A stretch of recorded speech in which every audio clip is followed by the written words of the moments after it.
¿Qué tal? Buenos días, bienvenidos a un nuevo episodio de Mundo Emprende.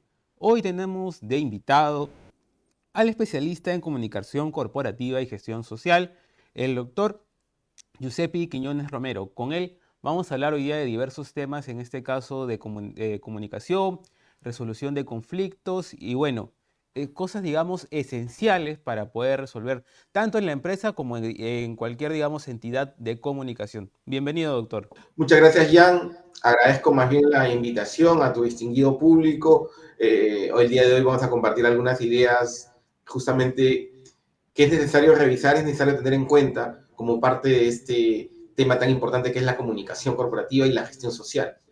Como parte de, digamos, de la batería de preguntas que en este caso hemos preparado, primero queríamos consultarle y abordar, digamos, tal vez esta parte importante social dentro de la estructura de las entidades, ¿no? Y para eso aquí hemos planificado esta primera consulta, ¿no? Que son, ¿cuáles son los pilares para diseñar una estrategia de comunicación efectiva en proyectos de alto impacto social? Jan, no hay una receta específica, pero sí hay pilares fundamentales que se tienen que tener en cuenta, ¿no? Claramente uno de ellos es clave, es el diagnóstico territorial, la escucha activa con los grupos de interés que nosotros tengamos, ¿no? Y el trabajar de manera conjunta para co-crear mensajes que tengan un enfoque cultural y que permita luego tener una medición de los impactos que se vayan a realizar como consecuencia de nuestra intervención. Es importante tener en cuenta esto porque si no podríamos tener una lectura equivocada de lo que está sucediendo y desarrollar una estrategia que no esté acorde justamente a eso que estamos buscando, ¿no? Es importante, claro, que todo este sistema, todo este esquema esté vinculado a una lectura de cómo está funcionando el ecosistema social que existe, ¿no?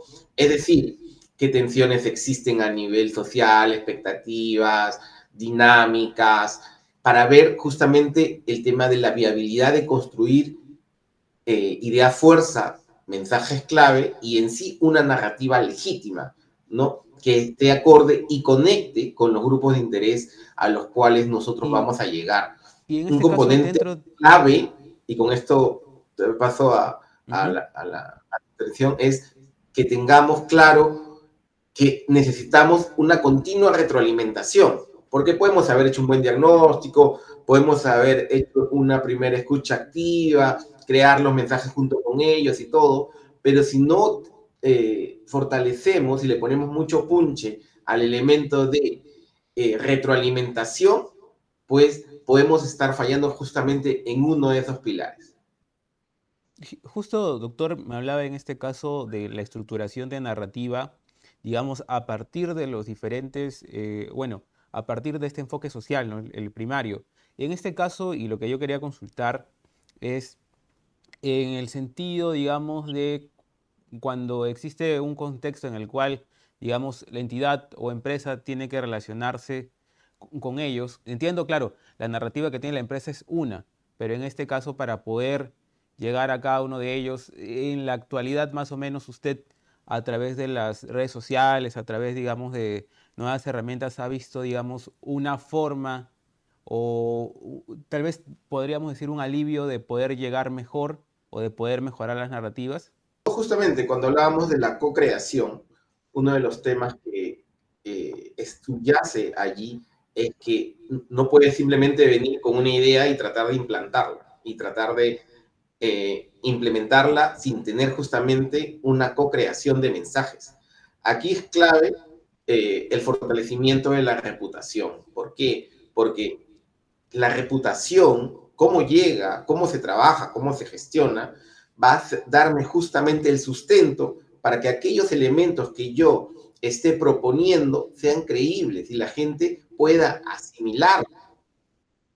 Nosotros, por ejemplo, en mi experiencia a lo largo, tanto en una primera etapa en medios de comunicación, luego en el sector minero y en el sector energía, en todo ese periodo, una de las cosas que te puedo decir que funciona fuertemente es que las narrativas se construyan desde las propias realidades, no desde un eslogan simplemente una frase específica, sino desde las realidades que tiene cada territorio, cada grupo de interés. Porque las zonas, las costumbres, los hábitos y los precedentes que han existido van a jugarme a favor o en contra. Entonces, si yo creo junto con ellos este esquema, estas estructuras y estas narrativas, nos van a permitir, ¿no?, a las organizaciones, las distintas organizaciones que desarrollen sus estrategias, tener un elemento fundamental que es la cercanía, un segundo elemento que es la confianza. Y esto es demasiado poderoso. Sin ellos, esos pilares que hablábamos al inicio, no se sostendrían en el tiempo. Y digamos, dentro de su experiencia, para poder sostener, digamos, esta estructura, ¿cuáles han sido, o que ha podido ver tal vez a partir de otras estructuras, los errores más frecuentes, ¿no? En este caso, también en el tema, digamos, de cuando puede entrar en crisis, digamos, esa estructura comunicacional, ¿no? ¿Cuáles son los errores más frecuentes que a veces no revisamos en cuestión, digamos, de poder dialogar con ciertos actantes o poder no dialogar, sino que a veces no se pueden tomar en cuenta tal vez, ¿no? Algo que puede pasar y que, digamos, a lo largo de la experiencia, tanto desde la experiencia que yo he tenido como desde la experiencia de la docencia, cuando hemos analizado casos, ¿no?, en aula de muchas otras empresas, es que hay un elemento que es que no se puede minimizar el impacto de algo, ¿no? Tú hablabas de errores más frecuentes y creo que uno de los temas que debemos considerar es que no se puede minimizar. A veces ocurre, ni tampoco se puede sobredimensionar. Si por un lado no se puede minimizar, por el otro no se puede dimensionar, sobredimensionar, porque eso me va a jugar en contra. Entonces, una correcta lectura de lo que acontece en determinado momento es lo que me va a permitir a mí tener los elementos de juicio para poder desarrollar mi estrategia, elaborar mi narrativa para que llene esos vacíos que se van generando conforme muchos entes, entidades, personas, influencers, medios de comunicación van sacando información, ¿no? Van sacando información y se generan vacíos. Entonces la empresa tiene que tener un papel y un rol, pero tiene que tener un papel sólido, ¿no? Es también un error grave no tener simulacros. O sea, ayuda mucho el tratar de tener una preparación. Claramente la realidad va a superar y suele superar los hechos que uno se haya preparado. Pero siempre que uno tiene preparación, tiene un manual, tiene un comité, tiene simulacros, se va generando una cultura de estar más prevenido y de poder generar justamente esa preparación de la que hablábamos, para tener una lectura adecuada de lo que va sucediendo. También como me lo comentaba al principio, existe tal vez, y esa es una de las preguntas también, una metodología o se establece una metodología en este caso para preparar a una sesión, una entidad ante una crisis reputacional. O sea, si bien es cierto usted al inicio me comentaba, a veces se puede prever de alguna forma o se puede, digamos, como que hacer un simulacro. ¿Existe alguna metodología o se elabora alguna metodología para poder afrontar, digamos, estas crisis que pueden ocurrir? Sí, claro, claro, hay, por supuesto. Hay que tener un enfoque de gestión anticipatoria, ¿no? Para identificar temas que pueden estar latentes y tener una escalabilidad de cómo se desarrollarían los escenarios y los temas que más nos pueden impactar. O sea, sí, se tiene que hacer una gestión de anticipación respecto de aquellos elementos que nos van a generar o nos podrían generar, ¿no?, los mayores impactos. Usualmente los temas de mayor impacto podrían ocasionar justamente, se tiene que desarrollar un esquema de gestión anticipatoria, porque los temas que van a impactarnos, muchos de ellos yo los puedo desarrollar a través de un mapa de evaluación de riesgos y ese mapa de evaluación de riesgos nos permite tener escenarios. Pueden aparecer otros que nunca los mapeamos, pero al estar en ese ejercicio, en ese training de desarrollar, de tener identificado ciertos elementos, de ciertos pasos, la metodología es como si formaras un criterio. Estás formando el criterio y aunque la realidad pueda desarrollar alguna situación diferente o completamente distinta, tú ya formaste y trabajas. Esto es clave porque te permite en los escenarios establecer metodología, preparar a tu vocero, tener elementos de contención, tener mensajes ya preelaborados y tener un enfoque en donde el tema humano prime y se visibilice en hechos que de manera continua la organización va desarrollando.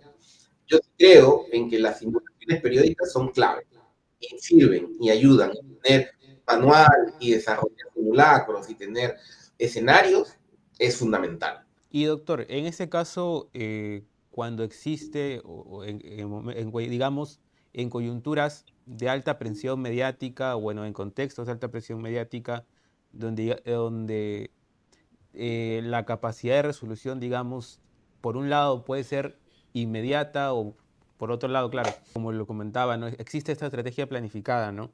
Pero dentro de su experiencia en temas o en contextos o en coyunturas de alta presión mediática, ¿qué aprendizajes le ha dejado, ¿no? Cuando a veces es complicado porque este actante mediático puede sesgar un poco la forma en cómo actuar, ¿no? Claro, existe el tema de los simulacros y todo lo demás, ¿no? Pero cuando la presión mediática, digamos, es superior o es alta o es demandante hacia lo que uno tiene planeado. El tema de la presión mediática, y no solamente mediática, porque hay que hablar ya de nuevos entornos, ya no solamente son los medios los que generan la presión, también desde las redes sociales un ciudadano que tiene muchísimos seguidores también puede generar un elemento de presión muy, muy grande, incluso puede ser el foco generador de una crisis, ¿no? Pero hay algo que es fundamental, y es que si se habla de un tema en la cual yo durante años me he preparado, he reforzado mis mensajes, pero con un comportamiento genuino de la organización, en donde ha existido y se ha desarrollado un reforzamiento de mi reputación por actividades que yo he desarrollado. Entonces, ahí estamos hablando de que se generó una confianza diferente. Y puede existir una presión mediática, pero yo tengo, ¿no? Establecido cuáles son aquellos elementos que dicen, no, ha pasado esto, pero yo tengo estos protocolos, yo tengo este accionar, y no es nuevo, sino que tiene larga data y se ha hecho y se ha dado a conocer de forma continua y sostenida. Eso por un lado. Pero por otro, está también de que normalmente cuando tú has trabajado esta estrategia, también has trabajado con entes validadores, ¿no? Independientes de ti. Y si tú has reforzado tu reputación por un lado, en donde tu actuar dice que tú desarrollas de esta manera, y esto es fundamentalmente un incidente que escapa al correcto accionar tuyo, pero no solo tú lo dices, sino que lo dicen entidades independientes, validadores distintos a ti, que lo han venido diciendo y en momentos de la crisis también lo dicen. Entonces tú tienes que esa presión mediática se gestiona. Acá todo se tiene que gestionar. Y esa manera de gestionar es justamente estableciendo en la justa medida lo que está pasando. Si es un hecho que claramente escapa a la forma, es un hecho de fuerza mayor y a la forma como continuamente se realiza, obviamente se han establecido protocolos, se han establecido maneras y la forma como nosotros abordemos, tanto desde el lado de la organización como a través de los validadores externos, va a ayudar a que esa presión, ¿no? Más bien se genere una nueva corriente de opinión que sea la que establezca el marco adecuado, idóneo, ¿no? En un marco más cercano y certero de lo que realmente está ocurriendo y no un marco alarmista que podría ser el caso, o un marco fuera de contexto que esté diciendo cosas y difundiendo cosas que no tienen incluso que ver con la generación del hecho que ocasionó la crisis. Ya en este caso, por otro lado, la siguiente pregunta es, ¿qué estrategias en este caso se utiliza para generar confianza con actores sociales o comunitarios? Definitivamente los espacios de diálogo y las herramientas de comunicación. Me acuerdo mucho, una empresa que estaba anteriormente, llevamos, establecimos no solamente los canales de diálogo directo, en ese caso eran comunidades campesinas, así que como parte del equipo de relaciones comunitarias teníamos diálogos, ¿no? Una metodología de diálogo, pero justamente como necesitamos co-crear con ellos el mensaje y las cosas que se hacían y había muchos programas que se trabajaban con ellos, desarrollamos un periódico, un periódico en la cual ellos intervenían con el desarrollo de la información. Entonces, si lo vemos de manera metodológica, te diría que espacios de diálogo, herramientas de comunicación, pero por encima de eso, algo que es clave y que te sirve en los escenarios que mencionábamos anteriormente, que es el fortalecer tu reputación cumpliendo tus compromisos. Si no se cumplen los compromisos, entonces la pieza pierde credibilidad y cualquier elemento que ocurra nos va a llevar justamente a que las cosas acrecienten, ¿no? Tener una correcta credibilidad permite construir eso que muchas empresas buscan, tanto en el sector minero, energético, que es tener una licencia social para operar. ¿Sí? La reputación aquí es un elemento clave. Se construye desde lo local, desde las cosas que hagamos, pero con un comportamiento genuino entre lo que decimos, entre la imagen y nuestra identidad. Esa conexión tiene que ser fundamental. Basándonos justo en lo que comentaba, ¿no? Eh, la importancia, digamos, de co-crear o buscar una relación entre las personas, en este caso los destinatarios de este mensaje o esta estrategia comunicacional, ¿no? Y la pregunta, digamos, sería la siguiente: ¿cómo llegar con la estrategia comunicacional, digamos, con un contenido técnico para a audiencias no especializadas? Tal vez, y pongo un ejemplo, hablamos del impacto ambiental que puede tener, en este caso, una minera, ¿no? Entonces hay contenido, digamos, hay técnico que hay que entender, que las personas tienen que entender para, de alguna manera u otra, poder, digamos, desarrollar esto, desarrollarlo, ¿no? En este entorno. Entonces, más o menos, cómo guiamos, y claro, aparte, digamos, o cómo se gesta esta metodología digamos, en esos entornos donde hay que comunicar ciertos contenidos técnicos. Perfecto. Agradezco tu pregunta. Mira, ¿te acuerdas los pilares que hablábamos? El tema del diagnóstico, de la escucha activa, de la co-creación de los mensajes, ¿no? Y de ir midiendo el impacto. Ok, todo eso para que justamente pueda desarrollarse en entornos donde ocurren, por ejemplo, tú has mencionado temas ambientales, ¿no? Eh, es necesario aquí tener un elemento que es trabajar desde el inicio con una segmentación en la cual al público al que llegamos lo tengamos mapeado en sus distintas características sociales y en sus distintas características demográficas, porque esa segmentación nos va a permitir construir y aterrizar las ideas fuerza, llevarlas a mensajes clave, pero adecuados a cada público. ¿Por qué? Porque de esa manera se va a ver una forma, una manera más fácil de convertir eso que era lo técnico que mencionabas en algo útil.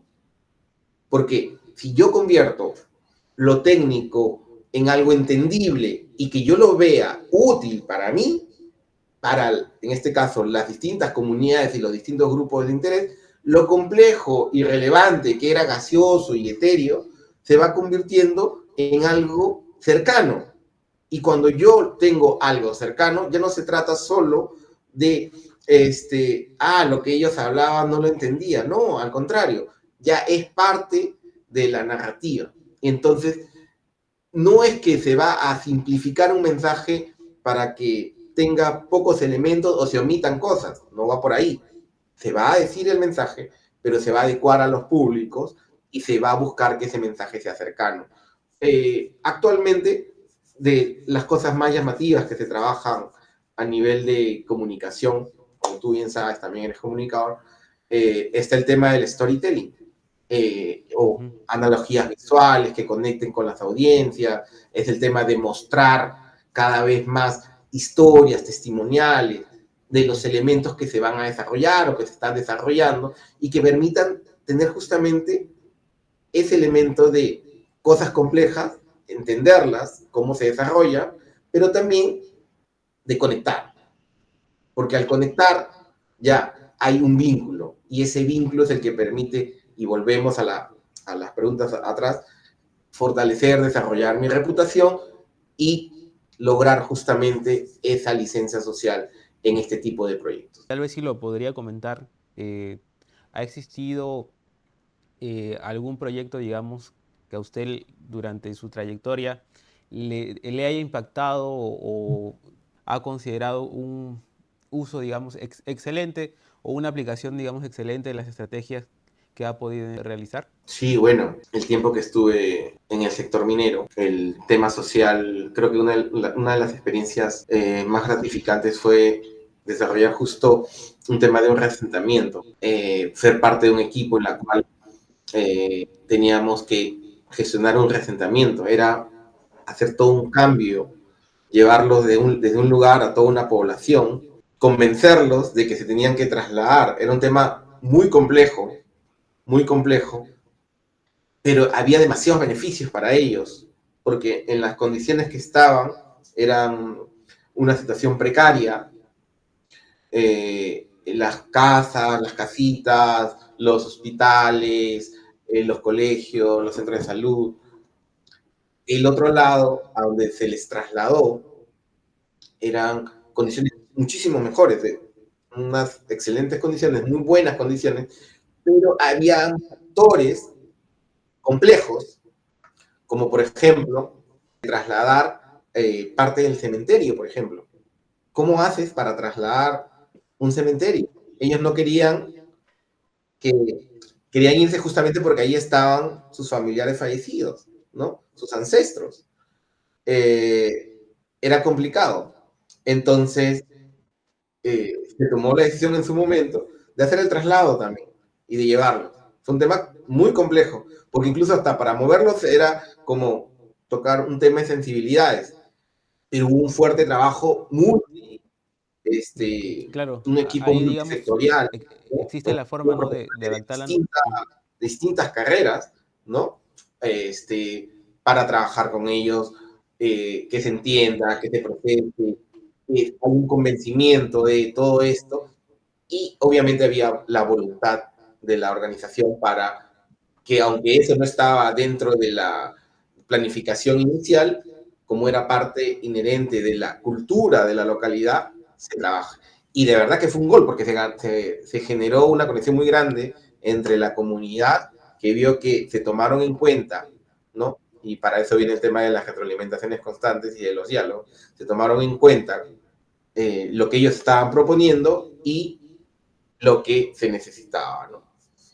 Bueno, justo hablando ya en este caso, lo que había comentado, ¿no? El tema de cómo se toca o cómo, digamos, se elaboran, digamos, en este caso, planes estratégicos a partir de temas complejos o sea, digamos, sensibles, ¿no? En este caso, y hay tal vez un problema, no, incluso no problemas, digámoslo así, ¿no? Sino que tal vez existe, digamos, esta complejidad cuando se trata de elaborar una estrategia donde convergen tanto, en este caso, la política, la empresa y la sociedad civil, ¿no? Donde, digamos, estos tres factores que por un lado pueden tener diferentes corrientes de opinión, convergen, ¿no? Entonces, claro, en comunicación y como entendemos casi todos, ¿no? Ahí, digamos, hay que elaborar de alguna forma o hay que planificar, ¿no? Esta narrativa. Más o menos, y bueno, regresando en este caso a la pregunta, ¿cómo es en estos casos donde convergen estos tres actores, que es la política, la empresa y la sociedad civil, ¿no? Que de alguna forma, digamos, pueden tener diferentes corrientes de opinión? Mira, si algo te puedo decir es que en los distintos proyectos estos actores convergen, ¿no? La política va a estar ahí, la sociedad civil, la empresa. El tema multisectorial, gestionar el elemento multisectorial es fundamental, porque siempre, y usualmente en estos proyectos es así, se tiene que trabajar una estrategia multisectorial, multiactor, pero basada en un propósito donde se alineen justamente, y ese es un elemento de negociación, ¿no? Se alineen los distintos intereses de tal manera que converjan las necesidades, y no solo los intereses manifiestos, sino también buscar conocer cuáles son esos intereses ocultos, que son los que motivan y son los que mueven muchas de las razones por las cuales la gente se comporta de determinada manera. Entonces, ¿recuerdas que veíamos al principio de torno a los pilares? Ujú. Acá volvemos al tema de los pilares, ¿no? Hay que tener un diagnóstico adecuado, hay que trabajar una construcción de mensajes. En la construcción, en la co-creación, en realidad tienes que articular necesidades, tienes que articular intereses.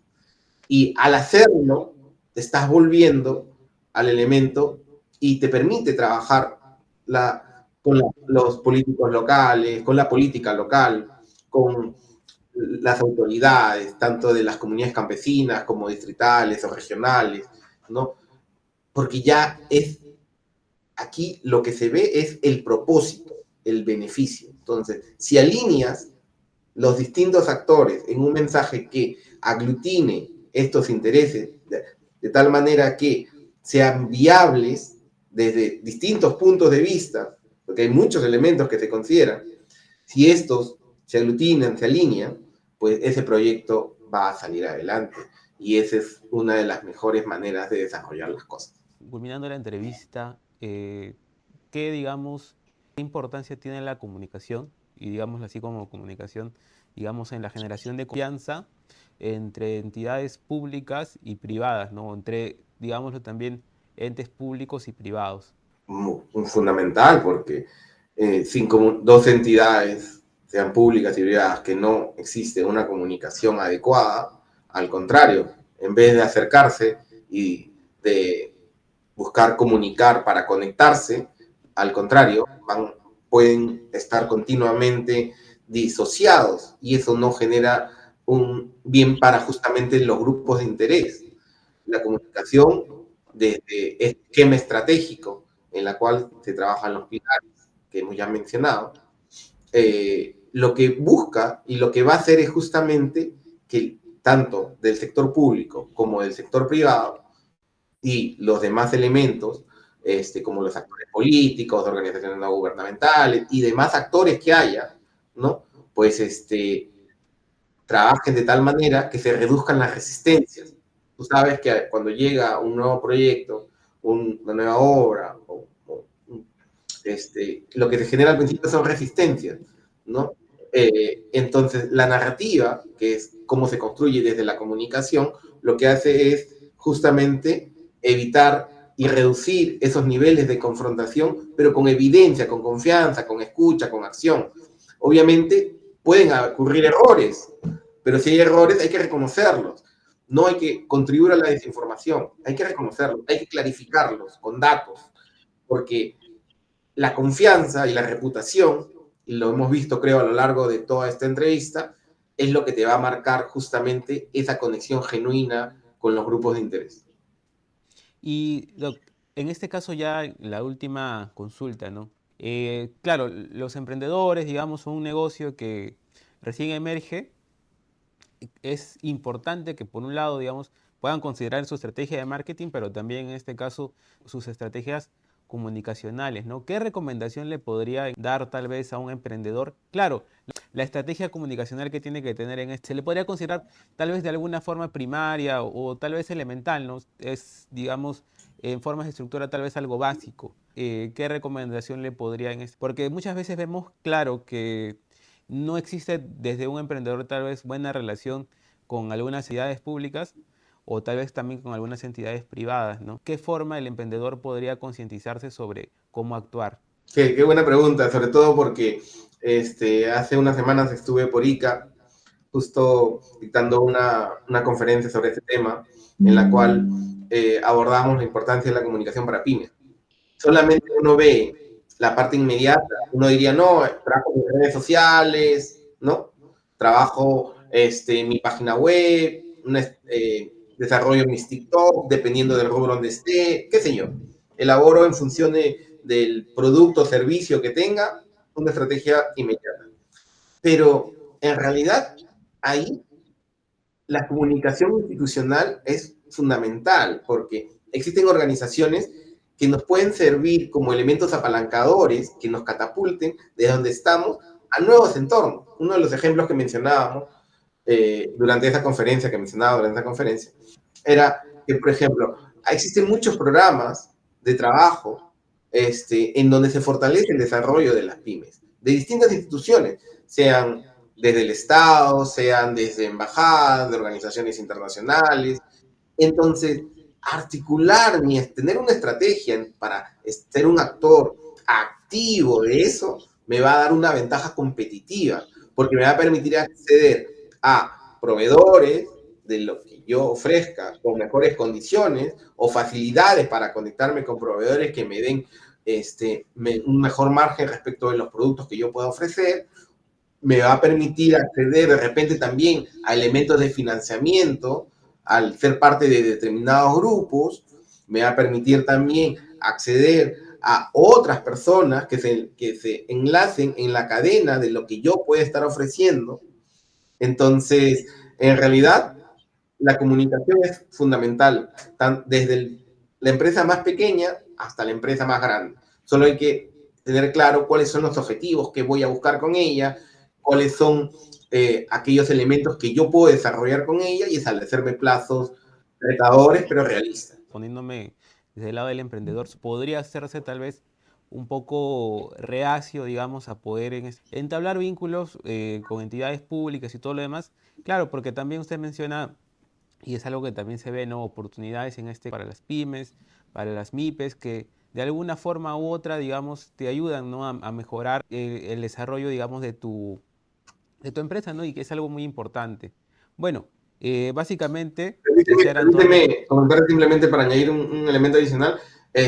Por ejemplo, un caso de unos productores de café que desarrollaron justamente, eran grupos, se les acercó la cooperación francesa y empezaron a desarrollar y a participar de unas ferias y lo que se ha logrado es que se ha contribuido a su crecimiento de una manera poderosa y fundamental que antes, digamos, tenían un buen producto, tenían buenos procesos, pero al no estar insertos dentro de una cadena, de una lógica más grande, como que estaban con un techo determinado.